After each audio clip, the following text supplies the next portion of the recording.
ఇప్పటికీ అర్థం కాని విషయం. ప్రపంచంలో ఇన్ని కంపెనీలున్నా నా కంపెనీ మీదే తనకు ఎందుకు కన్ను పడిందనేది.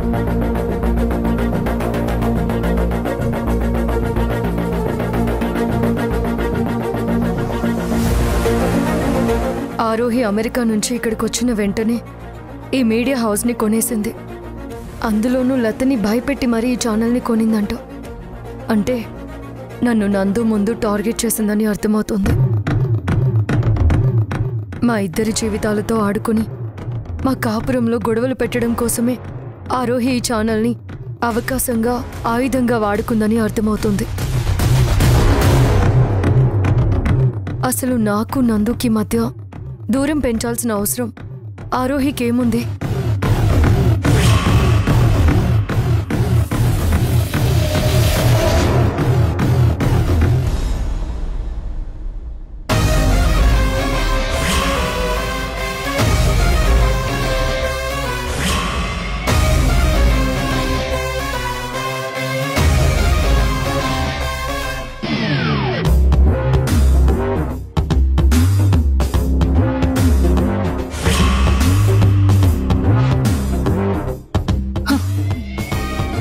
మొగుడుతో నేను మాట్లాడుతున్నానని అసూయతో అల్లాడిపోతున్నావు కదా.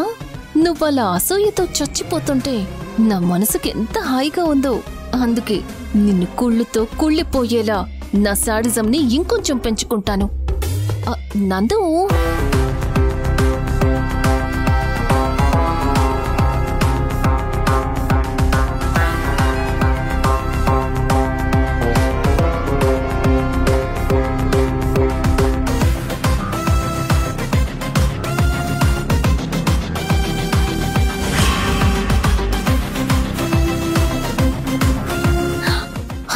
శత్రువు కళ్ళల్లో బాధ చూస్తుంటే నా సాడిజంకొచ్చే కిక్కే వేరు. అర్థమైంది కదా? ఓకేనా? ఓ హాయ్ మేఘనా, ఎంతసేపు అయింది నువ్వు వచ్చి? ఇప్పుడే.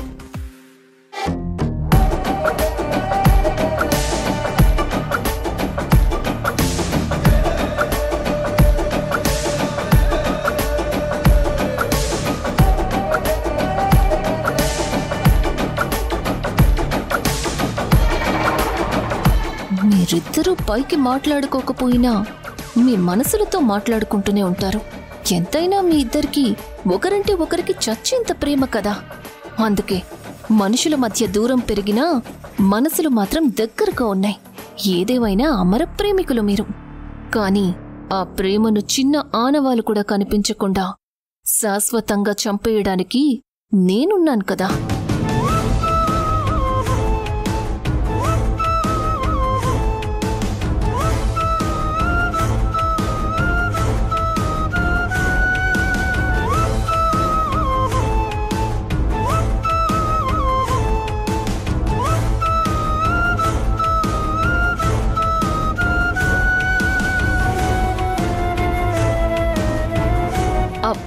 నందు, చెప్పారోహి. ఇప్పటి వరకు మనం మాట్లాడుకున్నది, నేను చెప్పింది అర్థమైంది కదా? ఈ ఆరోహి ఏ విషయం గురించి నందుతో మాట్లాడుంటుంది?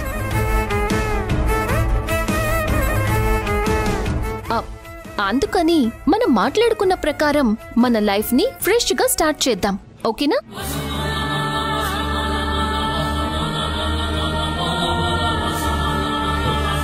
ఓకే ఆరోహి. మరి ఇంకెందుకు లేటు? పద పద.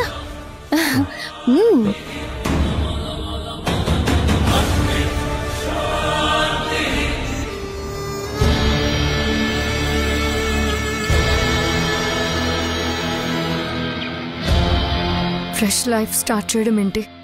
ఆ మాట వెనుక ఉన్న అర్థం ఏంటి? ఆరోహి ఆలోచన ఆంతర్యం ఏంటి?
ఇప్పుడు అత్తయ్య గారు చూస్తే ఖచ్చితంగా ఏదోటంటారు.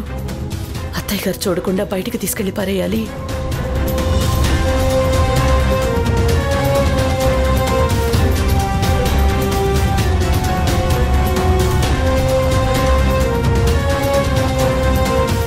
సులోచన,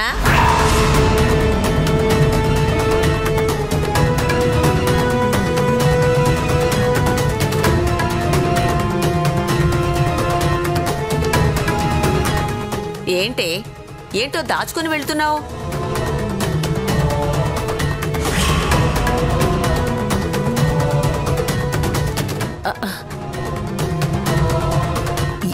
ఏంటత్తయ్యా? ఎక్కడికి వెళ్తున్నావు? మనిషి ఏదో కంగారుగా ఉన్నట్టున్నావు. కంగారా? కంగారేం లేదత్తయ్యా. ఈ డస్ట్బిన్లో చెత్తని బయట వేయడానికి వెళ్తున్నాను. అవునా, సరే ఇలారా. ఇదిగో ఈ తొక్కలు కూడా తీసుకెళ్లి పారేసేయ్.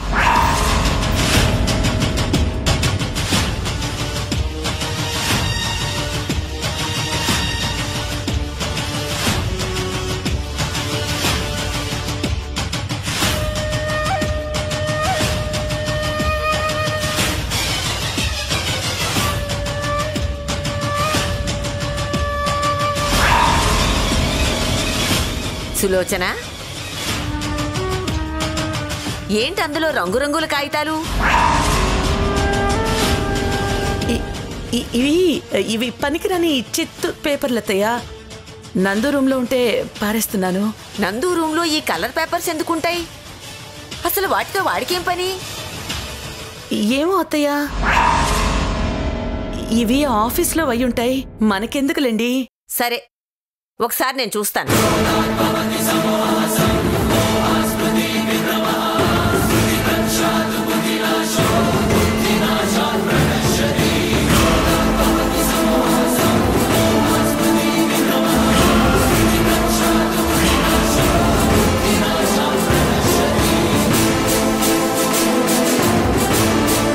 ఏంటి సులోచన ఇది?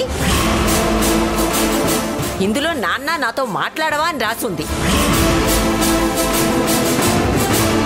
ఇవన్నీ చూస్తుంటే నిత్య రాసినట్టే ఉంది. వీటిని నువ్వు చూడలేదా? లేక చూసినా కూడా ఇలా కవర్ చేస్తున్నావా? ఇదంతా ఆ మేఘన ప్లాన్ అయి ఉంటుంది. అది ఎలాగైనా మళ్ళీ ఇంటికి రావాలని కూతుర్ని అడ్డం పెట్టుకుని ఇలా నాటకాలు ఆడుతున్నట్టుంది. అది మామూలు ఖిలాడి కాదు. నా మాట విను, దాన్ని ఎట్టి పరిస్థితుల్లోనూ ఇంట్లోకి రానివ్వకు. అసలు నిత్యతో కూడా మాట్లాడకండి. ఆ నిత్య ఏదో ఒకటి చేస్తుంది, మన నందు కరిగిపోతాడు. నేను చెప్తున్నాను కదా, ఇది గుర్తుపెట్టుకుంటే మంచిది. అమ్మో అమ్మో అమ్మో, ఎంత తెలివిదానికి! కూతురుతో నాన్న నాతో మాట్లాడవా అనగానే వీడు కరిగిపోతాడని భలే ప్లాన్ వేసింది. చూడు సులోచన, ఇక లాభం లేదు. ఆ మేఘనతో మన నందుకి చట్ట ప్రకారం తెగతెంపులు జరిగిపోవలసిందే. అదే విడాకులు తీసుకోవాల్సిందే.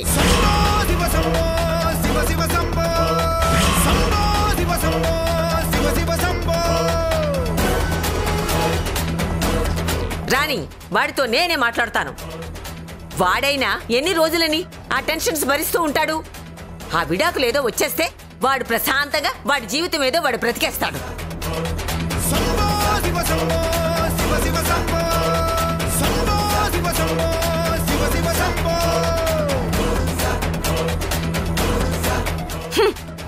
తీసుకెళ్ళి బయటపడే.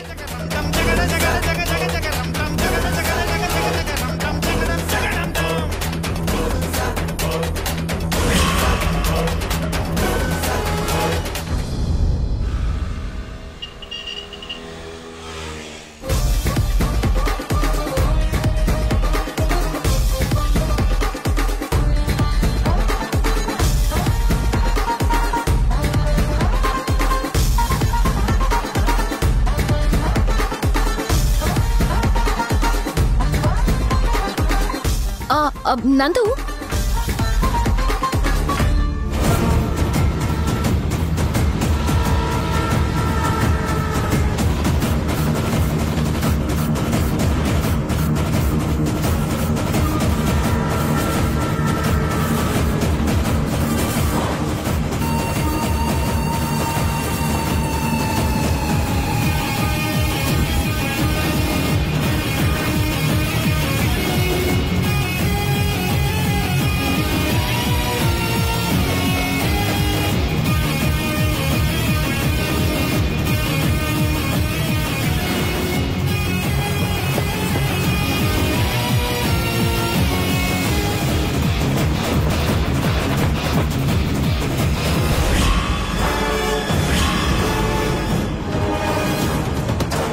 అసలు ఆరోహి నందుతో ఏ విషయం గురించి మాట్లాడుంటుంది?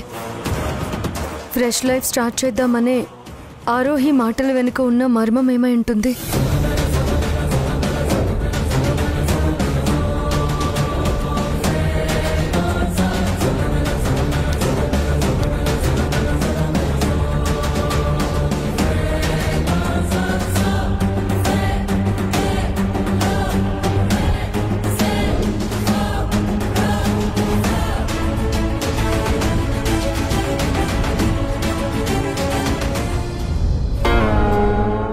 దీని టెన్షన్ చూస్తుంటే నాకు పిచ్చ హ్యాపీగా ఉంది. నీ మీద పగ తీర్చుకోవడంలో ఇది జస్ట్ ట్రైలరే. అసలు సినిమా ముందుంది. ఎస్, నా భర్తని నాకొదిలేయని నువ్వు ఏడవాలి, నా కాళ్ళు పట్టుకొని బ్రతిమలాడాలి. ఫైనల్గా జీవితం మీద విరక్తి కలిగి నా ఎదురుగా మోకాళ్ల మీద కూర్చుని షూట్ చేసుకొని నువ్వు చచ్చిపోవాలి. ఆ రోజుని నీకు త్వరలోనే గిఫ్ట్గా ఇవ్వబోతున్నాను.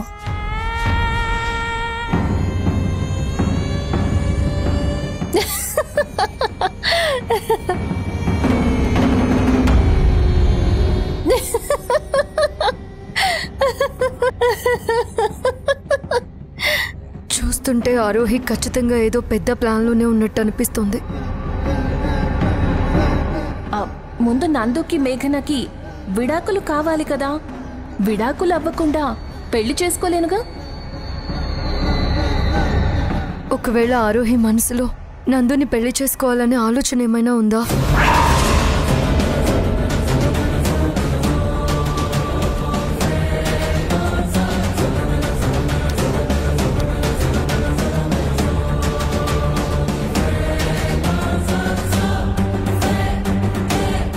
అందుకే కుట్ర చేసి నాకు నందుకి మధ్య దూరం పెంచిందా?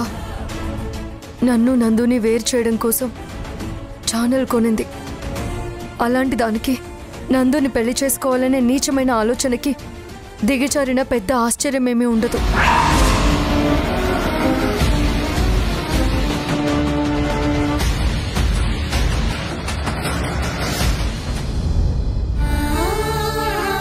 కానీ నందు అలాంటి వాడు కాదు. నా మీద నందుకి ఎంత ప్రేమ ఉందో నాకు తెలుసు. ఒకవేళ ఆరోహి పెళ్ళనే అభిప్రాయం బయట పెడితే ఖచ్చితంగా తప్పు అని చెప్తాడు.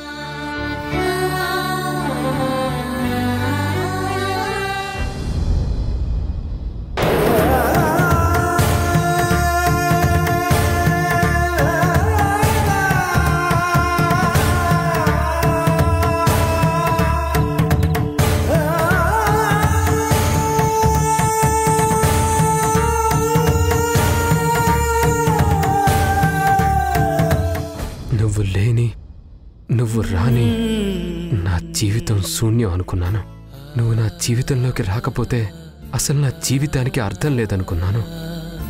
నిజంగానే నువ్వు నా జీవితానికి అర్థం లేకుండా చేసావు మేఘన.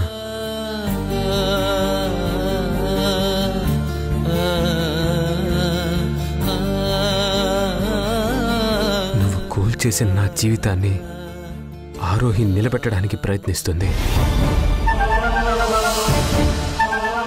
అందుకే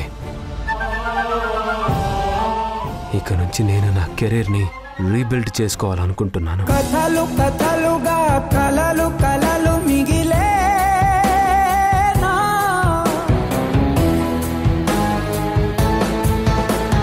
తుదలు లేని ఆ కథల గతులు అడవే.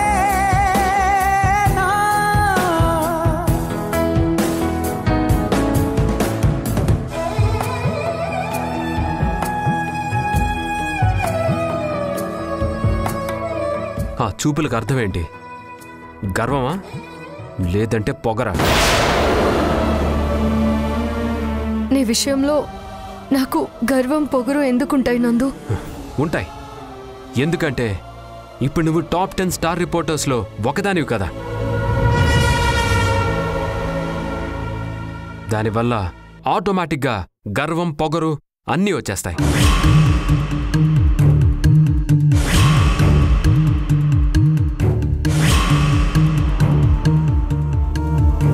నువ్వెప్పటి నుంచో జర్నలిజంలో ఉన్నావు, కానీ నేను నిన్న కాక మొన్న జర్నలిజంలోకి వచ్చాను.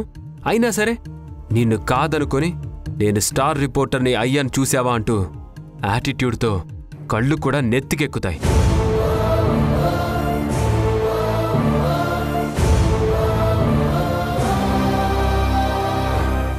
ఏంటి నవ్వుతున్నావు? నేనంటే అంత వెటకారంగా ఉందా నీకు? లేదు నందు, జాలిగా ఉంది. ఎంతో తెలివైన నువ్వు ఇంత అమాయకంగా మాట్లాడుతుంటే నవ్వుకోకుండా ఎలా ఉండగలని చెప్పు. అమాయకత్వం ఏంటి? కాకపోతే మరేంటి నందు, ఎంతసేపు స్టార్ రిపోర్టర్స్ లిస్ట్లో నా పేరుంది అంటున్నావే తప్ప నీ పేరెందుకు లేదు అని నువ్వు కనీసం ఒక్కసారైనా ఆలోచించావా?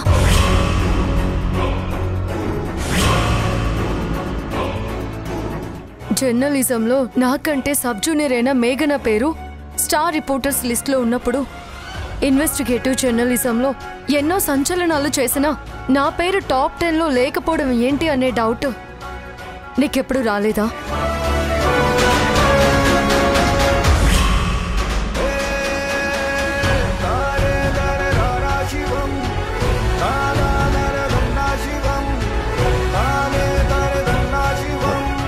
అంటే ఏంటి నువ్వనేది? నీ పేరు టాప్ 10 లిస్ట్లో లేకపోవడానికి కారణం నీ పక్కన ఉండేవాళ్ళు అని.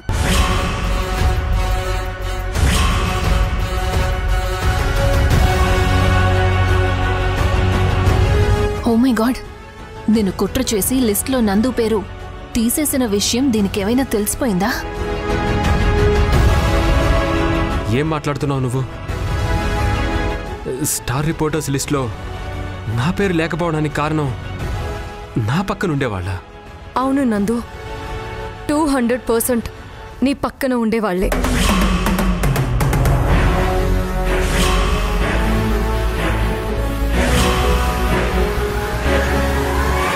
అంటే ఎవరి గురించి నువ్వు మాట్లాడుతుంది? స్టార్ రిపోర్టర్స్ లిస్ట్లో నా పేరు ఖచ్చితంగా ఎందుకుండి తీరాలో కారణాలు నేను చెప్తాను. నీ పేరు లేకపోవడానికి ఎవరు కారణమై ఉంటారో అది నువ్వే తెలుసుకో.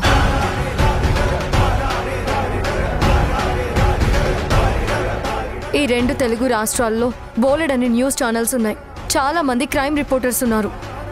కానీ వాళ్ళందరిలో నువ్వు one of the best crime రిపోర్టర్వి. టాప్ 1-2 పొజిషన్లో నువ్వు ఖచ్చితంగా ఉంటావు. ఈ మాట నేను చెప్పడం కాదు, ప్రతి ఛానల్ చెప్తుంది, ఒప్పుకొని తీరుతుంది.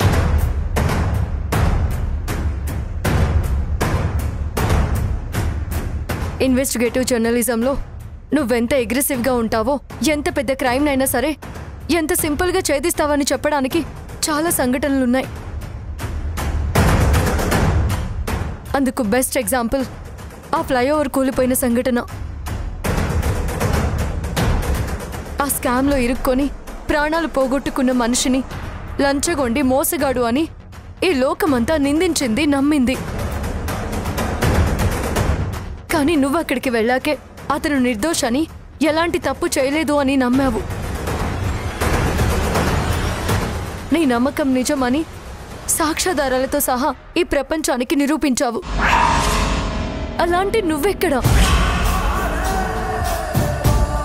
నిన్ను ఇల్లీగల్ యాక్టివిటీ కేసులో ఇరికించాలని ఎవరో కుట్ర చేసి నన్ను వేరువేరుగా రిపోర్టింగ్కి పంపించి నేను న్యూస్ కవరేజ్కి వెళ్ళిన ప్లేస్కి నిన్ను షిఫ్ట్ చేసి ఆ విషయం మన ఇద్దరికి ఒకరికొకరికి తెలియకుండా చేసి నా న్యూస్ కవరేజ్లో నువ్వు ఇరుక్కుపోయేలా చేసి ఎవరో కుట్రకి పావుగా మారిన నేనెక్కడా?